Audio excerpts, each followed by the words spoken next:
नमस्कार, आप देख रहे हैं कुरुक्षेत्र और मैं हूं आपके साथ आलोक। उत्तर प्रदेश निकाय चुनाव 2024 के नतीजे अगर बात करें तो फिलहाल जो अगर 2023 के नतीजे आएंगे और लेकिन उससे बड़ी बात जो नतीजे जो आए हैं, परिणाम आ चुके हैं, तस्वीर पूरी तरीके से क्लियर हो चुकी है। लेकिन अब बड़ी बात कि 2024 जो है वो अगला लक्ष्य है और इसको स्थापित करने के लिए तमाम राजनीतिक दल अपनी अपनी तैयारियों में जुटे हैं। बात करें बीजेपी को लेकर के, लगातार मंथन जारी है दिल्ली से लेकर के लखनऊ तक। और इसी बीच अगर बात करें तो 30 मई से तो फुल इलेक्शन मोड में आ जाएगी बीजेपी। वहीं बात करें समाजवादी पार्टी की तो समाजवादी पार्टी ने भी आज समीक्षा बैठक की। लगातार बैठकों का दौर जारी है, मंथन लगातार जारी है। वहीं बीएसपी की बात करें तो बीएसपी सुप्रीमो मायावती ने आज ट्वीट किया और उन्होंने धर्म को लेकर के ट्वीट किया और उनका धर्म का इस्तेमाल अगर राजनीति में अगर किया जाता है तो ये लोकतंत्र के लिए अच्छे संकेत नहीं है, शुभ संकेत नहीं है। तो कह सकते हैं कि तमाम राजनीतिक दलों का अपना अपना मंथन लगातार जारी है। लेकिन हाँ, निकाय चुनाव के जो नतीजे आए हैं, जो परिणाम आए हैं, उससे तमाम राजनीतिक दलों को एक अपनी तैयारी का भी एक मौका मिल गया है, या यूं कहें कि उन राजनीतिक दलों की क्या कुछ तैयारी है, किस क्षेत्र में वो कहां पर पिछड़े हैं, इस पर कहीं ना कहीं एक लाइन भी उनको मिल गई है। तो बड़ी बात यह है, निकाय चुनाव की समीक्षा और 24 में पास करनी है परीक्षा और निकाय की जीती पारी और बीजेपी की 24 की क्या कुछ है तैयारी। लेकिन इस बीच राजनीतिक दलों के जरा कुछ बयान सुनना चाहेंगे।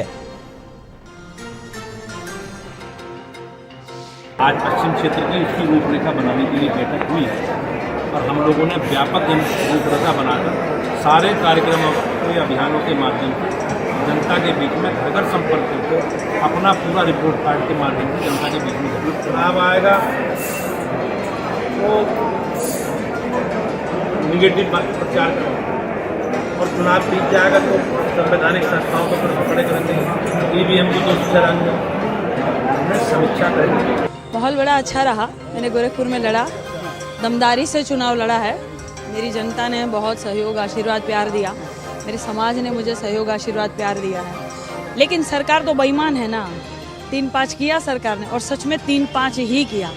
3.5 लाख वोट का जो 4.5 लाख करती हो सरकार, बेईमान हो सकती है, ठीक है ना। और लड़ाई में लड़ूंगी। जिन्होंने जो है जानबूझकर धांधली की है, मशीनों में गड़बड़ी की है और अपने जो वो थे प्रत्याशी, उनका तुरंत 1 लाख वोट बढ़ा दिया है, तो क्यों काजल निषाद का मुकाबला नहीं कर पाए? इसका मतलब आदरणीय मुख्यमंत्री जी डर गए। तो निकाय की जीती हारी और अब क्या है 2024 की तैयारी, कुछ ऐसे ही सवालों के जवाब आज आए हुए मेहमानों से लेंगे। सबसे पहले बिना कुछ देर के हुए आए हुए मेहमानों से अपने दर्शकों का तारुफ करा देते हैं। हमारे साथ मनीष सिंह जी हैं, समाजवादी पार्टी के प्रवक्ता। मनीष जी नमस्कार, बहुत बहुत स्वागत है आपका। दिलीप यशवर्धन जी हैं, राजनीतिक विश्लेषक हमारे साथ। दिलीप जी नमस्कार, बहुत बहुत आपका भी स्वागत है। और डॉक्टर सुधा मिश्रा जी हैं, प्रवक्ता कांग्रेस, हमारे साथ जुड़ गई हैं।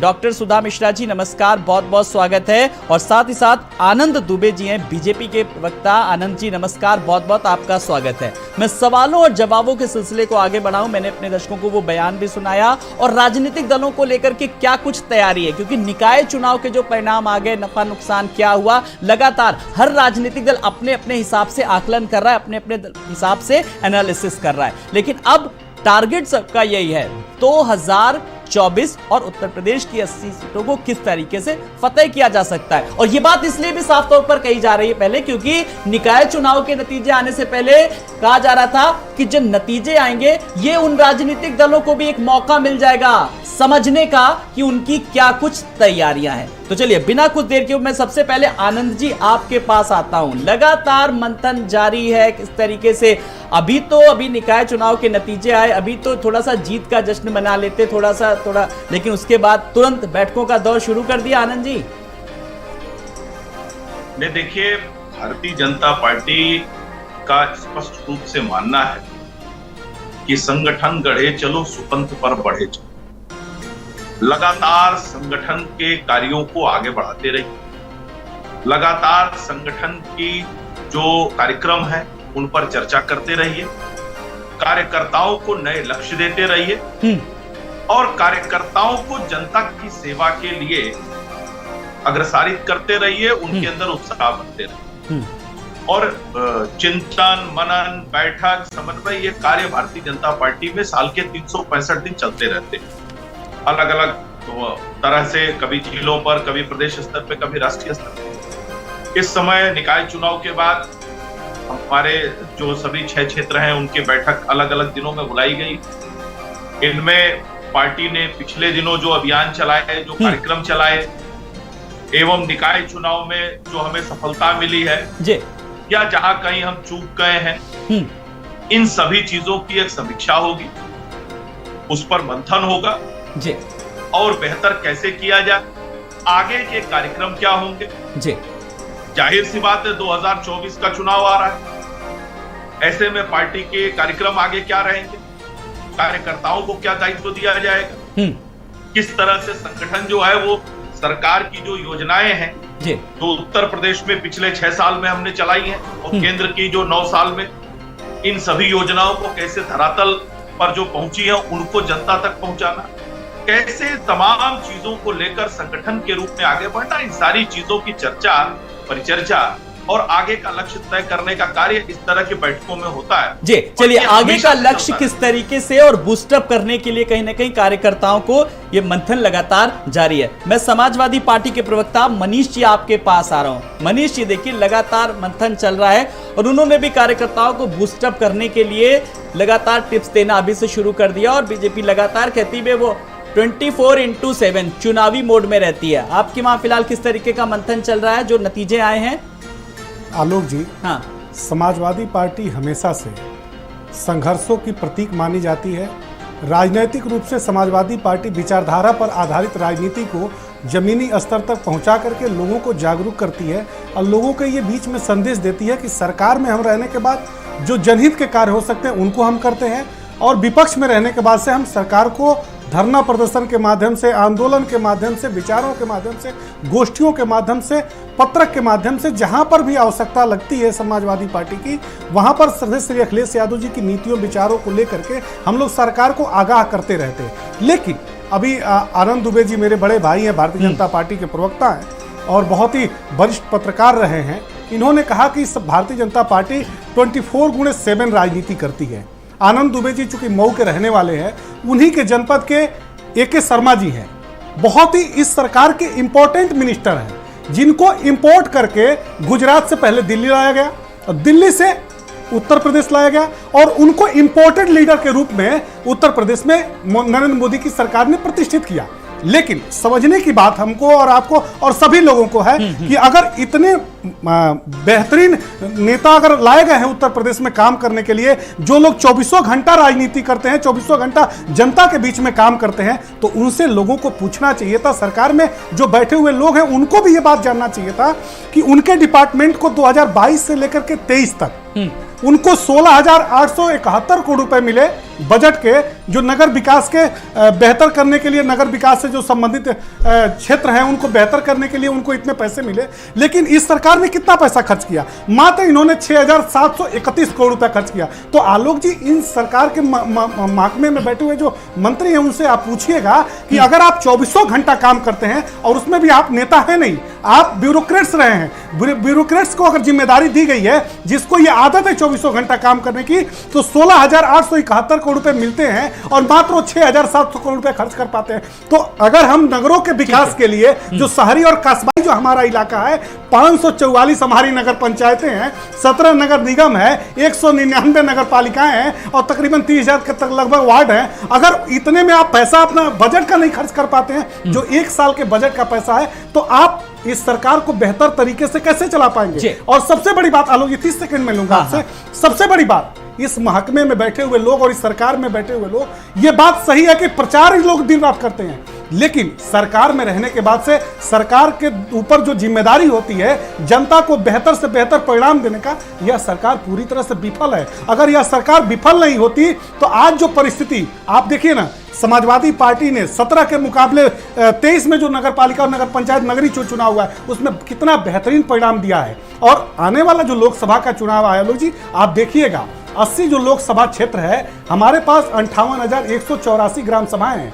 उन प्रत्येक ग्राम सभाओं में समाजवादी पार्टी का एक एक कार्यकर्ता, नगरीय क्षेत्र में वार्ड है हमारे, एक एक हमारी पार्टी का कार्यकर्ता श्रद्धेय श्री अखिलेश यादव जी की नीतियों को, सिद्धांतों मैं को, आगे की विचारों को आपकी लेकर के नीतियों को लेकर भी चर्चा करूंगा और दर्शक भी जानेंगे कि समाजवादी पार्टी का आगे का 80 सीटों को लेकर के क्या कुछ प्लान है और किस प्लान के जरिए वो जनता के बीच जा रही, इस पर भी मैं बात करूंगा। सुधा मिश्रा जी हमारे साथ हैं, प्रवक्ता कांग्रेस। सुधा जी, एक बार आपका फिर से स्वागत करना चाहूंगा। आपने बीजेपी की बात सुनी, समाजवादी पार्टी को लेकर के बात सुनी, निकाय चुनाव को लेकर के मंथन चल रहा है। फिलहाल आप जहां पर हैं, जो परिणाम आए हैं कांग्रेस को लेकर के अगर बात करें तो किस तरीके का मंथन, किस तरीके की रणनीति है? क्योंकि बीएसपी की तरफ से भी लगातार मंथन जारी है और सुपुगाट तेज हो रही है 2024 को लेकर के, लेकिन मंथन भी लगातार चल रहा है। मैं कांग्रेस की जरा तस्वीर जानना चाहूंगा। उत्तर प्रदेश के निकाय चुनाव की अगर हम बात करें तो आप जानते हैं कि भले ही हमें बड़ी जीत नहीं मिली है, लेकिन छोटी जीतों ने भी हमें कहीं ना कहीं ये उत्साहित और हमारे अंदर ये आशा का संचार किया है कि हम जिस तरह जमीन पे और जनता के बीच में रह के काम करना शुरू कर चुके हैं उत्तर प्रदेश में, जहाँ पे कई वर्षों से हमारी कोई सत्ता नहीं रही है, न सरकार रही है, तो उन जगहों पे आपने देखा होगा कि जब हम रायबरेली और अमेठी की बात करें, मैं उन जीतों को बहुत महत्वपूर्ण इसलिए मानती हूँ क्योंकि जो अंतर है, जो मौजूदा डबल इंजन और ट्रिपल इंजन की सरकार थी उनके बीच में अमेठी और रायबरेली की जीत भले ही छोटी हो, लेकिन मैं उसको महत्वपूर्ण, या हमारा पूरा कांग्रेस के जितने भी लोग हैं, एक ऊर्जा का संचार हुआ है कि हम अगर छोटे छोटे कदमों से भी आगे चलेंगे, और खास करके जिस झूठ को जितनी तत्परता से फैलाया जाता है, मैं बार बार अमेठी और रायबरेली का नाम इसलिए ले रही हूँ क्योंकि लोग राहुल जी पे फप्तियां कसने के लिए, उन पे उंगली उठाने के लिए उन जगहों का नाम हमेशा केंद्र में आप देखते हैं लिया जाता है, और वहां से जो हमारी माननीय मंत्री जी आती हैं जो महिलाओं के मसले पे कुछ बोलती नहीं है, उनका मैंने बोलना कई बार आप लोगों ने भी सुना होगा। तो मैं उन जीतों को, चूंकि हम कर्नाटक की जीत में और निकाय चुनाव में जहां पे हमने जीत छोटी बड़ी पाई है, ऐसा नहीं कि बहुत सीटें नहीं मिली है, लेकिन फिर भी आप जानते हैं कि हमें कुल जो कांग्रेस की कुल 4 नगर पालिका और 14 नगर पंचायत के अध्यक्ष चुने गए हैं, और इसमें हमारे 77 पार्षद हैं, 91 हमारे नगर पालिका पार्षद हैं, और नगर पंचायत में 77 कांग्रेस कैंडिडेट जीते हुए हैं। तो इस छोटी जीत को भी हम बड़े आशा के साथ इसलिए देख रहे हैं, और जो मंथन जारी है, मंथन इस बात का है कि जिस सत्यता और जिस निर्भीकता से कांग्रेस की सत्ता सरकार न होने के बावजूद उत्तर प्रदेश में यहाँ के जितने भी कांग्रेसी जन हैं, जिस एक कहते हैं ना कि मन में एक विश्वास है, एक आशा है कि हम बदलाव कर सकते हैं, उसके साथ तत्परता से लगे हुए हैं बिना किसी लोभ के। आप जानते हैं ना कि बिना लोभ के जब लोग काम कर रहे होते हैं तो वहाँ पे विजय की तरफ बढ़ना बहुत आसान हो जाता है। सत्ता की तरफ भाग के जाना, दल बदल कर लेना, यानी कि पार्टी जो है वो निस्वार्थ भाव से काम कर रही है और जनता के बीच अपनी जगह बना रही है। ठीक है, चलिए सुधा जी ने अपनी बात रखी है। मैं अब दिलीप यशवर्धन जी आपके पास आ रहा हूं। जब मैं आज 2024 को लेकर के बात कर रहा हूं, नीति और रणनीति को लेकर के पार्टी की, और निकाय चुनाव के मंथन को लेकर के, फिलहाल आप किस पार्टी को कहां पर पाते हैं और क्या लगता है कि इस बीच जो आरोप प्रत्यारोप लगे, ब्यूरोक्रेट्स को लेकर भी सवाल उठे, जरा मैं इस पर आपकी टिप्पणी चाहूंगा। आलोक जी, अगर आप लोकसभा चुनाव की बात करेंगे और फिर पूछेंगे कि कौन सी पार्टी किस स्तर पर है, तो जाहिर सी बात है कि लोकसभा चुनाव को लेकर के भारतीय जनता पार्टी ही सबसे ऊपर है। केंद्र में सरकार है, राष्ट्रीय लेवल की पार्टी है। दूसरी राष्ट्रीय लेवल की पार्टी कांग्रेस आती है, जिसका जनाधार धीरे धीरे खत्म हो गया है, लेकिन अभी हिमाचल प्रदेश में सरकार बनना और फिर कर्नाटका में इतना बड़ी जीत हासिल करना, तो ये दर्शाता है कि अब की बार जब लोकसभा के चुनाव आएंगे तो शायद कांग्रेस की परफॉर्मेंस थोड़ी सी अच्छी हो जाए। इसके अलावा जो लोकसभा के चुनाव है वो राष्ट्रीय स्तर पर तो नहीं, लेकिन राज्य स्तर पर प्रभावित करने वाली पार्टियां बहुत सारी, जैसे उत्तर प्रदेश में समाजवादी पार्टी है, कलकत्ता महाराष्ट्र चले जाइए तो दूसरी पार्टी है, बंगाल चले जाइए ममता बनर्जी की पार्टी है। इस तरह की जो क्षेत्रीय पार्टियां हैं वो लोकसभा के चुनाव को प्रभावित करेंगी, और हर पार्टी जो तीसरा मोर्चा खड़ा करने की बात कर रहे हैं, हर आदमी कोशिश कर रहा है कि हम एक नया फ्रंट तैयार करें जिससे हम भारतीय जनता पार्टी को सत्ता से हटा पाएं और खुद सत्ता पे काबिज हो पाए। हालांकि वो सपना पूरा नहीं होगा, क्योंकि थर्ड फ्रंट की कोशिशें बहुत बार हुई हैं। लालच सामने आ जाता है कि प्रधानमंत्री की कुर्सी पर बैठेगा कौन किसके सुपरविजन में काम करेगा। कुल मिलाकर के आज की रेस में अगर आप देखेंगे तो भारतीय जनता पार्टी सबसे आगे है, लेकिन किस राज्य में उसको कितनी सीटें मिलेंगी ये अलग अलग राज्य के फैक्टर पर डिपेंड करता है। But Bharatiya Janata party no doubt 24 घंटा 365 दिन राजनीति में इन्वॉल्व रहती है। साम दाम दंड भेद चारों तरीके अपनाती है। अभी देखिए कर्नाटका में सरकार बनी नहीं है, लेकिन सरकार को गिराने की तैयारियां पहले से शुरू हो गई है। अगर सरकार बन भी जाती है तो सरकार को काम ना करने देने के लिए प्रेशर कैसे क्रिएट होगा, ये टैक्टिक्स भी भारतीय जनता पार्टी ने पहले से तैयार कर ली है। तो भारतीय जनता पार्टी की राजनीतिक रणनीति की नजर से अगर आप देखेंगे तो प्लान बी हमेशा तैयार रहता है कि जीते तो ये करेंगे, नहीं जीते तो हम ये करेंगे। तो राजनीति में पटकनी देने के लिए भारतीय जनता पार्टी सारे रास्ते खोल के रखती है और किसी रास्ते को, किसी हथकंडे को अपनाने में कोई गुरेज करती भी और नहीं। आनंद दुबे जी की मुस्कुराहट भी यही बता रही कि प्लान बी भी तैयार है, खास करके अभी अगर 2024 को लेकर के बात करें तो। लेकिन आप प्लान बी अपना तैयार रखें। लेकिन इस बीच निकाय चुनाव को लेकर भी कुछ चीजें ऐसी आई, बड़ी जिम्मेदारी के साथ मैं इस सवाल को लेकर के कर रहा हूं। जैसा कि अभी मैंने सुनवाया था बाइट में गोरखपुर से किस तरीके से प्रत्याशी काजल निषाद को लेकर उन्होंने कहा 3-5 करके आप लोग किस तरीके से जीतेंगे, और ब्यूरोक्रेसी को लेकर भी सवाल उठे, ईवीएम को लेकर भी सवाल उठे। क्या जिम्मेदारी के तौर पर आपने उन सवालों की, उन मामलों की जो शिकायतें आई हैं, जांच करवाई है? बड़ी जिम्मेदारी के साथ मैं इस सवाल को आपसे पूछ रहा हूं आनंद जी। आलोक जी देखिए, ये कोई न तो नया आरोप है, ठीक है, और ना इनमें कोई सत्यता है। 2014 के बाद से उत्तर प्रदेश में जितने भी चुनाव, 2014 से मैं बात कर रहा हूं, लगातार कई चुनाव हो चुके हैं। 2014 से लोकसभा हुआ, फिर विधानसभा का चुनाव हुआ, फिर लोकसभा का चुनाव हुआ, फिर विधानसभा का चुनाव हुआ। इन बीच में उपचुनाव हुए, निकाय चुनाव हुए, पंचायत चुनाव हुए, और फिर निकाय चुनाव हुए। तो इन सभी चुनावों में समाजवादी पार्टी लगातार हार रही। कोई ऐसा चुनाव तो नहीं है जिसमें समाजवादी पार्टी जीती। आरोप हमेशा यही रहता है, ईवीएम, डीएम, सीडीओ, चुनाव आयोग, कोई भी। अच्छा, एक चीज और बता दें, इस बीच में ये जो जितने चुनाव के अलग अलग चुनाव हुए, इसमें कई चुनाव ऐसे भी थे जो बैलेट से हुए, कई ईवीएम से हुए। जहां बैलेट से हुए वहां भी हारे, वहां भी यही आरोप। जहां ईवीएम से हुए वहां हारे, वहां भी यही आरोप। अब आप देखिए, कर्नाटक में कांग्रेस पार्टी चुनाव जीत गई है, वहां सब ठीक है, वहां लोकतंत्र जिंदा है, वहां संविधान बच गया, वहां चुनाव आयोग पे भरोसा कायम हो गया, वहां कहीं कोई दिक्कत नहीं। ममता बनर्जी जी जीत जाती हैं, वहां भी सब ठीक हो जाता है। जहां विपक्ष जीत जाए वहां सब ठीक है। इनका एक नारा है, जीत गए तो हम, हार गए तो ईवीएम।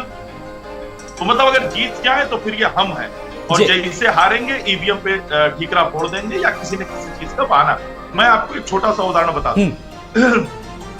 इस निकाय चुनाव में सिर्फ भारतीय जनता पार्टी एक पार्टी है, जो मतलब उत्तर प्रदेश के जो मेजर 4-5 दल है उनकी बात कर रहा हूं, कि भारतीय जनता पार्टी एकमात्र पार्टी है जिसका वोट परसेंट बढ़ा है इस बार। पिछली बार हमें 30.8% वोट मिले थे, इस बार वो बढ़ के 31.22% हो गए। समाजवादी पार्टी पिछली बार 18 थी, इस बार 14.94% है। बसपा 14.3% थी, इस बार घट के 8.81% है, और कांग्रेस 10% थी, इस बार बड़ी विडंबना है कि राजनीतिक दल किस तरीके से मतदान के प्रतिशत को लेकर पे उस पर मंथन होना चाहिए कि उसको बढ़ाने को लेकर के क्या हुआ, लेकिन अपने अपना दल सब बता रहे हैं। जी, बड़ी जिम्मेदारी के साथ सुनिए। दिलीप जी अपनी बात रखना चाह रहे हैं, ठीक है? दिलीप जी अपनी बात रखिए, मुझे थोड़ा बोल चलिए अपनी बात रखिए जल्दी से। अच्छा, ठीक, आनंद जी, ठीक है। तो ये जितने भी दल, अच्छा अगर सपा, बसपा, कांग्रेस सबको मिला दिया जाए तो भी इनका वोट प्रतिशत जो है वो 28% के आसपास जाता है। हाँ, जब तीनों दल मिलके भी भाजपा इतना वोट नहीं पाए जी। समाजवादी पार्टी की बात करूं तो बात ये नहीं है, बात ये कि किसको कितना प्रतिशत वोट मिला, लेकिन जितना वोट मिला, और इस बीच जो आरोप लगे ब्यूरोक्रेसी को लेकर भी, उस पर भी मैं चर्चा यहां पर करूंगा। इस बीच दिलीप जी आप अपनी बात कुछ रखना चाहते हैं जल्दी से? आलोक जी, एक महत्वपूर्ण बात है जो सारी राजनीतिक पार्टियों के लिए है, स्पेशली दुबे साहब के लिए खासकर है, कि दुबे साहब ने भी कंपैरेटिव स्टडी दिखाई कि किसको कितना परसेंटेज वोट मिला, और हर राजनीतिक पार्टी कहती है कि हमारा वोट परसेंटेज बढ़ा या घटा।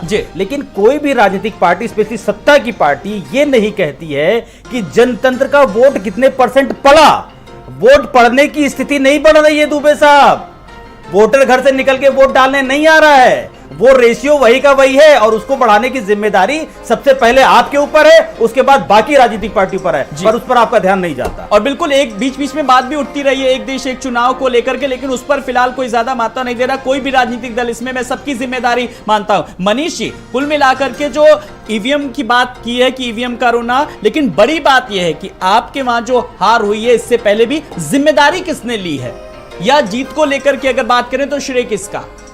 आलोक जी, जब गांव का चुनाव होता है, ग्राम प्रधानी का चुनाव होता है, क्षेत्र पंचायत सदस्यों का चुनाव होता है, ब्लॉक प्रमुखों का चुनाव होता है, जिला पंचायत अध्यक्षों का चुनाव होता है, आपने उत्तर प्रदेश में जो विभत्स तस्वीर देखी है, जिस तरह से लाठियां चली हैं, जिस तरह से गोलियां चली हैं, जिस तरह से मारा पीटा गया है, जिस तरह से हम पर्चा दाखिला करने जा रहे हैं और भारतीय जनता पार्टी के लोगों ने हमारी कॉलर को पकड़ करके पर्चा दाखिला नहीं करने दिया, ये विभत्सता तो पूरे हिंदुस्तान में नहीं दुनिया ने देखा है। ये भारतीय जनता पार्टी के लोगों ने जिस तस्वीर को, आप तो बहुत वरिष्ठ पत्रकार और आपका बहुत आदर है, मुगल सराय में एक सोनू किन्नर चुनाव जीती हैं, आपके भी मोबाइल पर वो वीडियो आया होगा, 325 मतों से वो चुनाव जीती हैं और भारतीय जनता पार्टी और प्रशासन के लोगों ने उनको सर्टिफिकेट नहीं दे रहे थे लोग। उसके बाद से सोनू किन्नर की और उनके साथियों और उनकी सहेलियों ने जिस तरह से लड़ाइयां लड़ी, यहां तक कि प्रशासन के सामने उनको न्यूड होकर के प्रशासन से फाइट करना पड़ा, उस वीडियो को भी हिंदुस्तान का उत्तर प्रदेश और देश भुला पाएगा?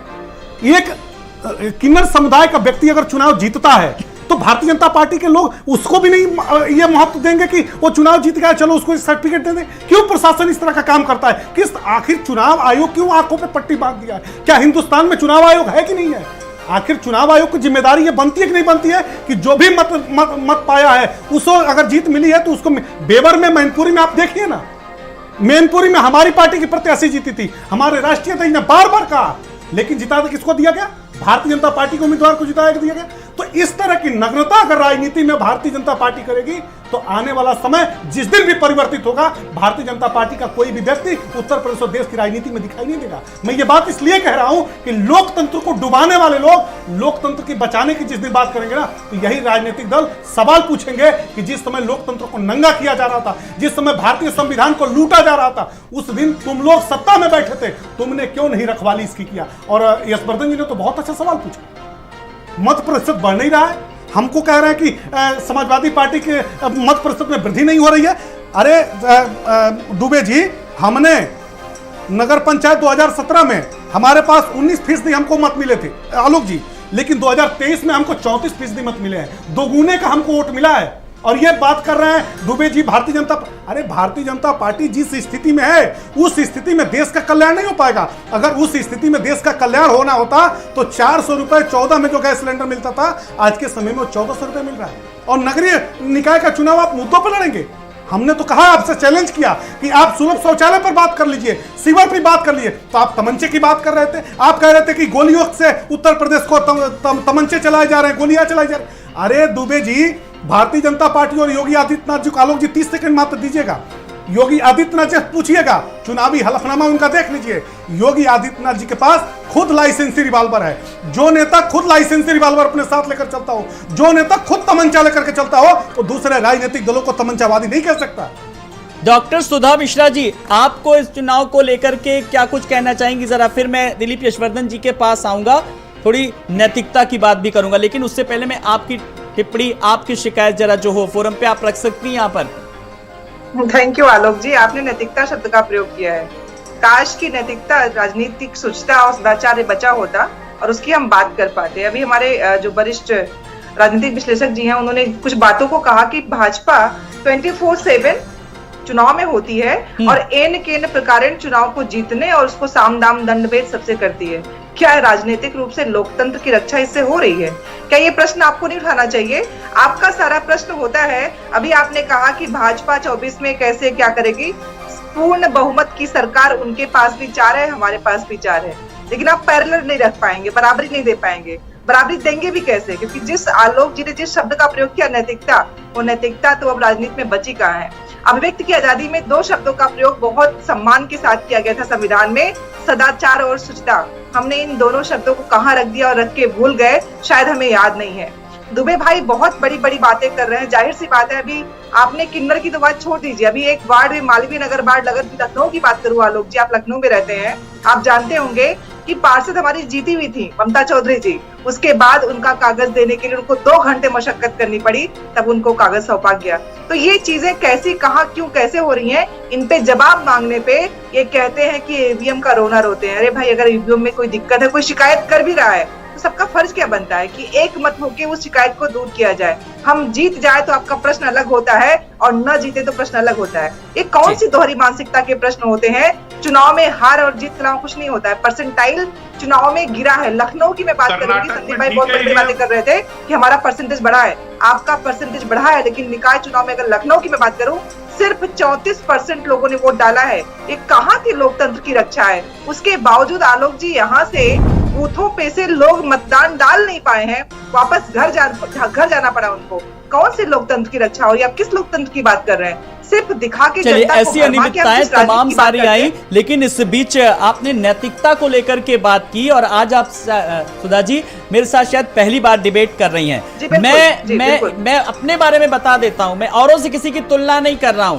मैं पक्षकार नहीं हूं, मैं पत्रकार हूं। पक्ष ना विपक्ष, निष्पक्ष बात करता हूं पूरी तरीके से। अगर मैं सत्ता पक्ष को मौका देता हूं तो विपक्ष को भी उतनी ही बात रखने का मैं मौका देता हूं। जी जी जी, आलोक जी, मैं क्लियर कर दूं। हाँ, मैंने आप पे नहीं कहा, मैंने बताया, जनरल वे में बताया। जी जी बिल्कुल। मैं अब दिलीप यशवर्धन जी आपके पास आ रहा हूं। बहुत देर से मैं सुन रहा था सारे मेहमानों को, मैंने पूरा मौका दिया, लेकिन जिस तरीके से जो विरोध सामने आया इस ईवीएम को लेकर भी कि भाई ब्यूरोक्रेसी को लेकर के सवाल उठे और लगातार विपक्ष ने ब्यूरोक्रेट्स को लेकर के सवाल उठाए कि जो अफसर है वो किस तरीके से सरकार के निर्देश पर काम कर रहे हैं। एक आध माने हो सकते हैं, लेकिन आप ब्यूरोक्रेसी पे सवाल उठा रहे हैं। भाई वो ब्यूरोक्रेसी, मुझे तो कभी कभी बहुत इस तरीके से संवेदनहीनता जो सामने आती है कि वो लोग कितनी मेहनत करके कौन कहां पे पहुंचता है और उस पर आखिरकार सवाल उठते हैं।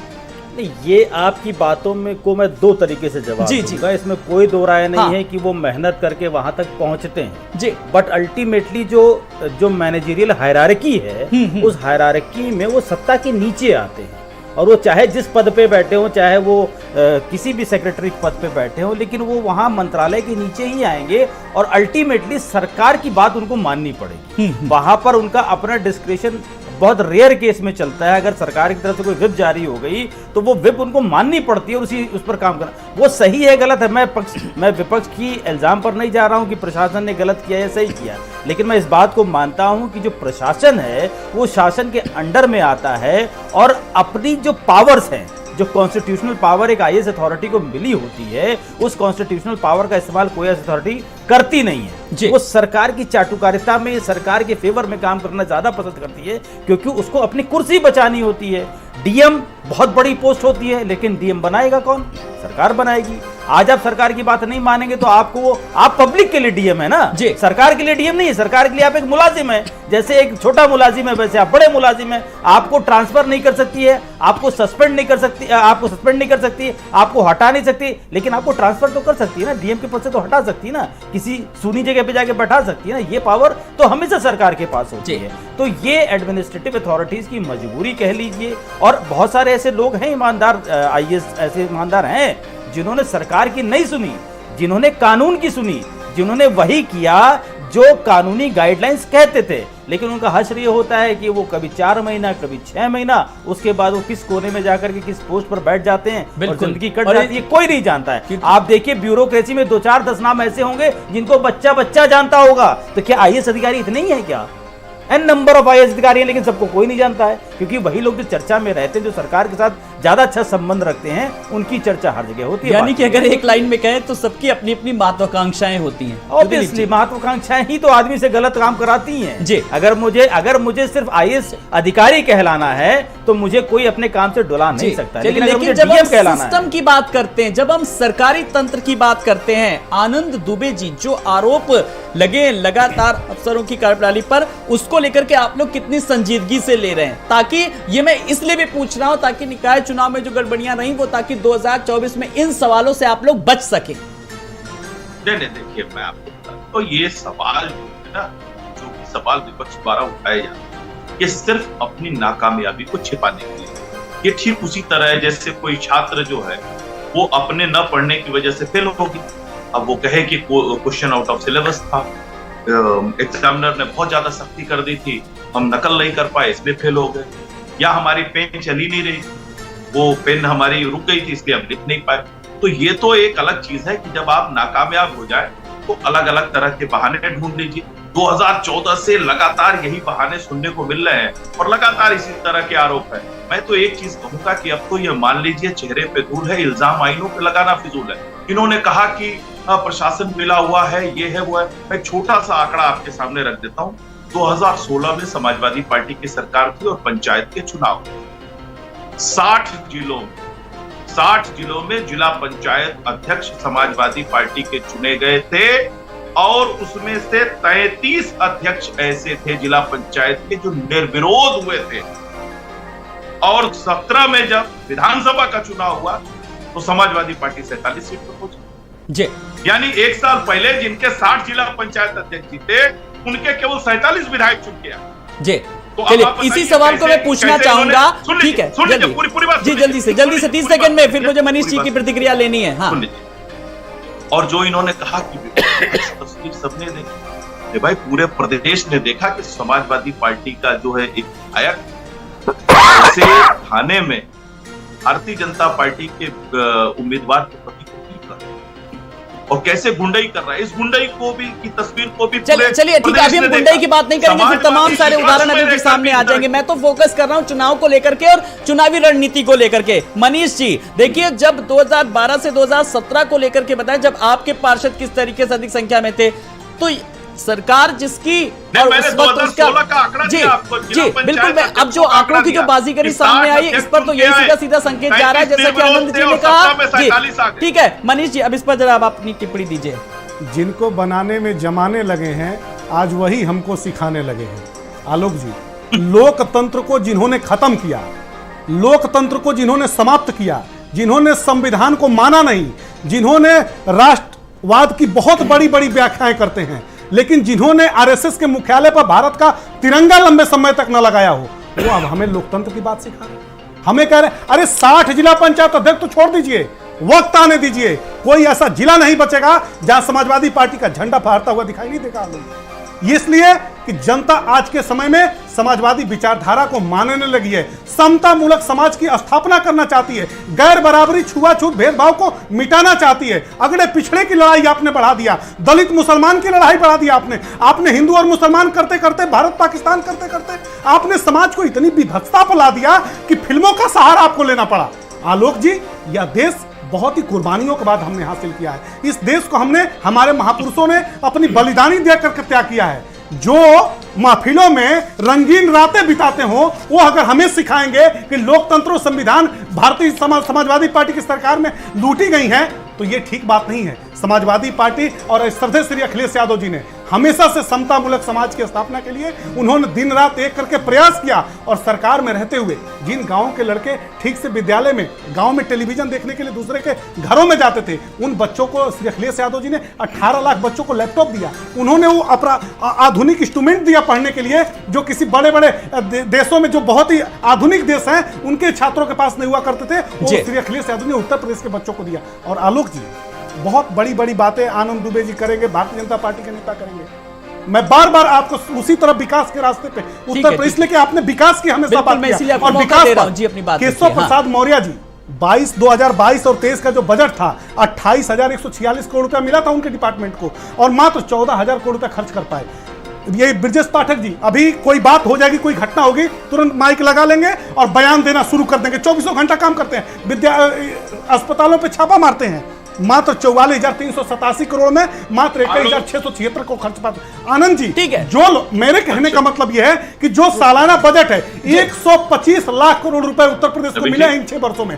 125 लाख करोड़ का उत्तर प्रदेश आज के समय में 6 वर्षों में देख लीजिए, कोई मूलभूत सुविधाएं नहीं है, हमारे पास सड़कें नहीं है। सवाल आपने तमाम सारे उठाए हैं, जरा दिलीप जी इस पर मैं आपकी टिप्पणी चाहूंगा। जो मनीष जी सवाल उठा रहे थे कि इनके मंत्री के पास इतना बजट इन्होंने खर्च किया, इस तरीके के ये बयान देते हैं, लेकिन सवाल ये, अगर आपके पास आंकड़े पूरी तैयारी है, तो भाई सदन की कार्रवाई किस लिए होती है? आप वहां पर अपनी बात रखिए ना, चीजों आलोक जी, वहां पर हमारे अपनी नेता बेबाकी श्री से अखिलेश रखिए। यादव ने मुझे सदन तो में ये उठाया लगता है कि अगर आप सही सदन में मंच पर एक सही एक मुद्दे बात रखेंगे तो ज्यादा समस्याओं का निराकरण होगा। Are you agree with me? Dilip ji के पास इसलिए मैं किसी राजनीतिक दल से मैंने टिप्पणी नहीं ली जी। आलोक जी, हाँ, पहली बात तो ये है कि जी, अगर बजट पूरा नहीं खर्चा हो रहा तो ये जनता के हित में है, क्योंकि बजट पूरा खर्चा होगा तो भी डेवलपमेंट नहीं होगा, नहीं हुआ तो भी स्थिति वही है। ये एक अलग बात हो गई। रही बात आपकी कि अगर समाजवादी पार्टी के प्रवक्ता जो आंकड़े रख रहे हैं और इन आंकड़ों में सच्चाई है तो इन आंकड़ों पर सदन में बहस होनी चाहिए। आप आरटीआई में ये बात सरकार से मांगिए और इस बात को लेकर के जनता के सामने जाइए कि साहब डेवलपमेंट के लिए इतने 1000 करोड़ का बजट था और सरकार ने इतने 1000 करोड़ खर्चा किया, तो डिफरेंस पैसा गया कहां, उसका यूटिलाइजेशन क्या हुआ? अगर बजट खर्चा नहीं होता तो क्या वो अगले साल के लिए कैरी फॉरवर्ड हुआ? नहीं हुआ तो क्या उसका एडजस्टमेंट किसी और विभाग में किया गया? अगर नहीं किया गया तो वो पैसा गया कहां लुटाया गया सरकार के द्वारा उस पैसे को? ये बात आप स्टेट फाइनेंस कमीशन से भी पूछ सकते हैं, क्योंकि स्टेट फाइनेंस कमीशन ही पूरे फाइनेंस को मैनेज करता है।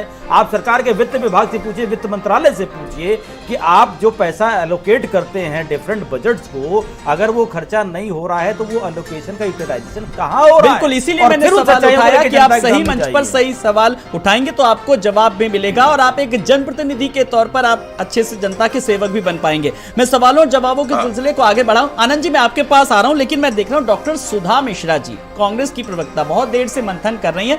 मुझे लगता है कहीं सुधा जी आप ये तो नहीं सोच रही हैं कि देखिए नाली खड़ंजे से इन सबसे दूर हम लोग तो दक्षिण का द्वार फतेह करने के लगे थे और हमने कामयाबी भी हासिल कर ली, ये लोग यहीं पर लगे रहे छोटे छोटे मुद्दों को लेकर के, क्यों सुधा जी? नहीं, बिल्कुल नहीं आलोक जी, चुनाव कोई भी हो वो छोटा या बड़ा नहीं होता है। मैंने आपसे शुरुआत में कहा था कि निकाय चुनाव में हमें जो छोटी जीतें मिली हैं वो हमारे लिए संजीवनी का काम करेंगे। हमारा जो प्रयास है कि जो उत्तर प्रदेश में हम बहुत वर्षों से नहीं है, लेकिन इसका मतलब ये नहीं कि कांग्रेस की विचारधारा वाले लोग नहीं है, उन्हें संगठित करके कैसे संगठन मजबूत बनाया जाए और जैसे हम दक्षिण में चीजों को लोगों तक जोड़ने में सफल हो पा रहे हैं, कैसे हम उत्तर भारत में कर पाएंगे, इसके लिए हम संकल्पित हैं और उन चीजों को करने का पूरा प्रयास। आपने कहा कि नाली खड़ंजा, अगर नाली खड़ंजा ही ठीक नहीं हुआ आलोक जी तो हम आगे कैसे बढ़ पाएंगे? मूल मुद्दों को लेके सरकार से प्रश्न पूछने का कर्तव्य तो हो जाता है, लेकिन उन कर्तव्यों के इतने मात्र प्रश्नों से खत्म करने की जरूरत नहीं है। आप भी जानते हैं, मैं भी जानती हूँ कि जिस सरकार जो निकाय चुनाव में भारी भरकम जीत हुई उसके लिए बधाई, जो जीता है उसको बधाई, बहुत शुभकामनाएं। लेकिन शुभकामनाओं के साथ ये बहुत जरूरी चीज कि जो कार्य करने के लिए आप आए थे वो हुआ क्यों नहीं और हो क्यों नहीं रहा है? डबल इंजन ट्रिपल इंजन होने के बाद जीतों की बातें तो बहुत होती है, और जिस देश में चलिए अब मैं आपके सवाल को आगे बढ़ाता हूँ। आनंद जी आपके पास आ रहा हूँ, डबल इंजन ट्रिपल इंजन की बात हो रही है। हाँ जी, अच्छा पूरी कर लीजिए अपनी बात जी सुधा जी, प्लीज। हाँ, बहुत बहुत धन्यवाद। ठीक, कम से कम जब समय दिया है तो पूरी बात हो जाने दीजिए। बिल्कुल मैं चाहूंगा, आप पहली बार जुड़ी हैं मेरे साथ जी। जो यहाँ मूल मुद्दा है आलोक जी, चुनाव जीतना लोकतंत्र का एक हिस्सा तो हो सकता है, लेकिन जन को छोड़ के सिर्फ अहम ब्रह्मास्म वाली बात पे रह के अपने आप को दिखाना और ये बताना जनता को कि हम जीत कैसे रहे हैं, तो ये भी तय करना बहुत जरूरी है कि आप जनता के मुद्दों पे नहीं, आप जनता को बांट के वैमनस्य फैला के उनकी चीजों को दरकिनार करके जिस तरह आगे बढ़ रहे हैं वो लोकतंत्र का खतरा है। और इन बातों को हम जन जन तक जब तक नहीं पहुंचाएंगे, दक्षिण भारत की तरह वैसे चुप नहीं बैठेंगे। और दूसरी चीज, 4 जगह उनकी सरकार है, पूर्ण बहुमत की, हमारी भी है। तो अब ये जो कंपैरिजन होता है कि कांग्रेस कहीं नहीं है, धरातल नहीं है, लेकिन पैर से चल तो रहे हैं और चलने वाला अपना दूरी जरूर तय करेगा। तो ये जनता को, दर्शकों को आपके माध्यम से मैं जरूर कहना चाहूंगी कि सत्य को समय लग सकता है, लेकिन सत्य हमेशा पराजित नहीं होता है। तो आपकी सत्य समझ की रहे तभी हैं, होगी। छत्तीसगढ़ में भी ठोस रणनीति पर लगता है काम चल रहा है और राजस्थान में भी कुछ यही तस्वीर नजर आने वाली है। चलिए आनंद जी, लगातार जो जनता को बांटने का काम कर रहे हैं, ये आरोप क्यों लग रहा है? मैं चाहूंगा आज आप इस सवाल का जरा जवाब दें, चाहे वो हर चुनाव के बाद, और ये लगातार ये आरोप लगता रहता है, विपक्षी दल उठाता है। इस सवाल का जवाब, पूरा मौका आपको जी। नहीं, देखिए अभी सुधा जी ने कहा कि डबल ट्रिपल इंजन की सरकार है और कुछ दिखाई नहीं दे रहा। दिक्कत है ना, कांग्रेस की आंखों में जो है मोदी जी के नाम का मोदिया बिंद हो गया, तो उनको कुछ दिखाई नहीं देता है। समस्या यही है, उनको कुछ दिखाई नहीं दे रहा। उनको ये नहीं दिख रहा है कि 2 करोड़ 61 लाख शौचालय बने, वो भी नहीं दिख रहा है। गरीबों को पक्का मकान मिला, वो भी नहीं दिख रहा है। बहन जी कृपया शांत हो जाइए, मैं बड़ी शालीनता के साथ आपको सुन रहा था। आप मोतियाबिंद और बता भाई, आपको बड़ी शालीनता के साथ भाषिक, आप मर्यादा का ध्यान रखेंगे, मैं नहीं बोलूंगी। अच्छा आनंद जी, आप चलिए बोले- ठीक है। अब वो भाषा के थोड़ा सा आपत्ति थे, मोतियाबिंद वो नहीं चाह रहे थे कि सब लोग स्वस्थ रहें, उनका कहने का इरादा यही था। चलिए आप अपनी बात रखिए जी। चलिए, हाँ, अब इनको मकान नहीं दिख रहा बनता हुआ, इनको शौचालय नहीं दिख, विज्ञापनों में दिख रहा है। जी चलिए, आज की डिबेट का एक फाइनल कमेंट में कुल मिलाकर के दिलीप यशवर्धन जी आपसे कुल मिलाकर के 2024 को लेकर के आप किस तरीके के आप नतीजों का एक आकलन करना चाहेंगे? जल्दी से एक फाइनल कमेंट आपसे। मैं तो जनता के हित में ही बात करता हूँ। ये पार्टी के प्रवक्ता हैं, मैं जनता का प्रवक्ता हूँ। मैं तो ये कहता हूँ कि 2024 में सरकार किसी की बने, भाजपा की बने या कांग्रेस की बने या थर्ड फ्रंट की बने, लेकिन जनता को महंगाई से राहत मिल जाए। जनता जो चाहती है, स्पेशली जो मिडिल क्लास, जो लोअर मिडिल क्लास है, उसके घर में जो रोटी की समस्या है, जो बेसिक नीड्स की समस्या है, गरीबों को आपने घर दे दिया। गरीब मिडिल लोअर क्लास में था, वो लोअर क्लास में है, लेकिन जो मिडिल क्लास में था, जो लोअर मिडिल क्लास में था, वो भी नीचे खिसक गया, लेकिन उसको कुछ मिल नहीं रहा है। तो थोड़ा उस क्लास पर भी ध्यान दीजिए। सारी क्लास का उत्थान होगा तभी उस देश का उत्थान होगा। जी चलिए, एक फाइनल कमेंट में मनीष जी से भी चाहूंगा आज की डिबेट का। आलोक जी, जी, समाजवादी हाँ। पार्टी श्रद्धेय श्री अखिलेश यादव जी के यशस्वी नेतृत्व में 80 की 80 लोकसभा जीतने के लिए 58,194 ग्राम सभाओं में जाकर के दिन रात एक मेहनत करेगी और समता मूलक समाज की स्थापना के लिए जो हमारी समाजवादी विचारधारा है, नेताजी की संघर्षों की जो विचारधारा है, उससे हम जनता को जोड़ेंगे और भारतीय जनता पार्टी की सांप्रदायिक शक्तियों को हराएंगे। चलिए, आप सब मेहमानों का बहुत बहुत शुक्रिया। आनंद जी कमेंट मुझे भी जी, हाँ चलिए, अच्छा दीजिए, आपकी आवाज नहीं हम तक आ रही थी। आनंद जी, आपसे तो हम लेंगे फाइनल कमेंट जी, जल्दी से अपनी बात रखिए जी। नहीं, इन्होंने एक शब्द इस्तेमाल किया कि रात की रंगीनी। अभी मनीष जी ने इसके पहले वाले कमेंट में और समता मुद्दा, पूरे उत्तर प्रदेश ने देखा है कि रातें कैसे रंगीन होती थी, कहां अब कुलदीप सिंह सेंगर और चिन्मयानंद स्वामी से भी पूछ और लीजिए। वहीं से समता मूलक कुलदीप समाज सिंह बनता सेंगर रहा। और चिन्मयानंद स्वामी से भी हम पूछ रातों की लीजिए। रंगीनियों की, जब हम जनता के मुद्दों को लेकर के बात कर रहे हैं, यहाँ पर रातों की रंगीनियों की बात चल रही है। फिर ये जो मेरे हाथ में जो ग्लास है, इस ग्लास में जो पानी, उस पर भी सवाल उठने लगेंगे। लेकिन उससे पहले हम जनहित की बात करें। मैं डॉक्टर सुधा जी, आपसे भी एक फाइनल कमेंट, फिर अगर आपसे भी अगर फाइनल कमेंट नहीं लिया तो मेरी डिबेट अधूरी रहेगी। जल्दी से 30 सेकंड में जी। नहीं, बहुत बहुत धन्यवाद आलोक जी। बस मैं हमेशा चाहती हूँ कि लोकतंत्र के चुनावों में लोकतंत्र को जिंदा रखने की जितनी हम कोशिश कर सकते हैं और जितना हम कर सके, ये हमें करना चाहिए। और आपके ही शब्दों से मैं पूरा करना चाहूंगी, नैतिकता और शुचिता सदाचार, इन दोनों शब्दों को जिंदा रखा जाए, तभी लोकतंत्र की विजय होगी, जनता की चलिए, जय और होगी। इसमें हम सब की कहीं ना कहीं जिम्मेदारी बनती है। आप सब मेहमानों का बहुत बहुत शुक्रिया। आनंद जी आपका भी, मनीष जी आपका भी, दिलीप यशवर्धन जी आपका भी, डॉक्टर सुधा मिश्रा जी आपका बहुत बहुत शुक्रिया। तो जीत और हार का ये क्रम यूं ही अनवरत चलता रहेगा, किसी को हार किसी को जीत, लेकिन सच मायने में हम जनता के कितने सच्चे सेवक हैं, उस पर हमें विचार जरूर करना है, मंथन जरूर करना है। नमस्कार।